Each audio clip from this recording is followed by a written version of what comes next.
Randall Duffy of Fargo has been sentenced to 30 years in prison on this Monday for the July 2024 murder of Jody Campbell in Fargo.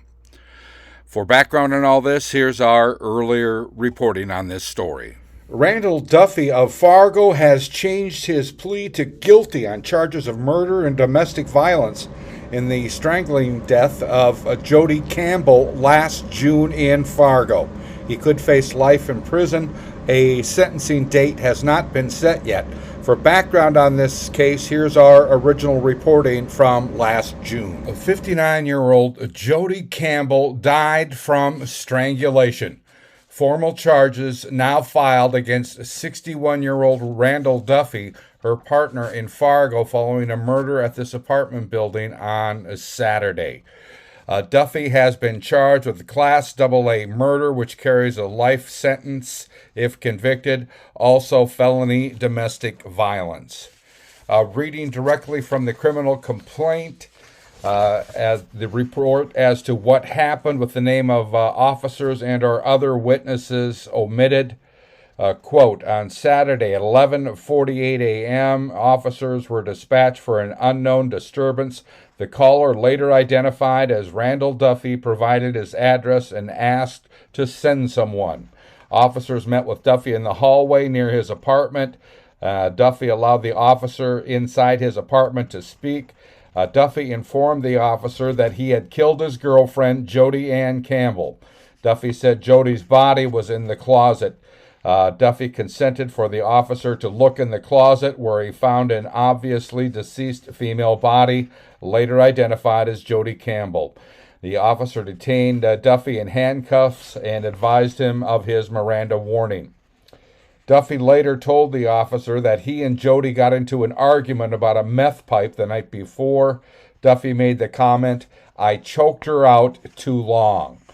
Another officer arrived on scene shortly after and entered Randall Duffy's apartment to render medical aid and conducted a safety sweep of the apartment. The officer noted Jody was beyond medical care and obviously deceased. Duffy was transported to the Fargo police headquarters for an in-depth interview with detectives. Detective authored a search warrant for Duffy's apartment, the associated garage, and two vehicles belonging to Duffy and Jody Campbell. The search warrant was granted. Investigators interviewed Duffy while other detectives completed a search warrant at Duffy's residence. During the interview, Duffy admitted he and Jody are active meth users. He says Campbell became upset with him and claimed he stole her meth pipe and her meth pipe, which Duffy denied. Duffy said he attempted to walk out of the apartment to avoid the argument.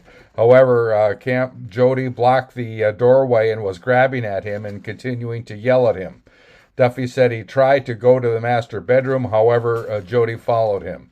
Duffy admitted he put Jody in a headlock to get her to stop, but he said he kept Jody in the headlock too long, where she eventually went limp and fell to the floor.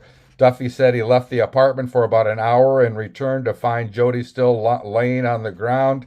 Duffy said he checked her pulse and breathing status, which she had no pulse and was not breathing. Duffy said he knew she was dead. Duffy said he panicked and thought to call police, but didn't. Duffy estimated about 6 or 7 hours passed before he called police. Duffy said at some point he moved Jody's body into the hallway closet because their dog Tank was sniffing around and the bedroom door would not close. Again, Duffy now sentenced to 30 years in prison. I'm Neil Carlson reporting for iNewZ.TV.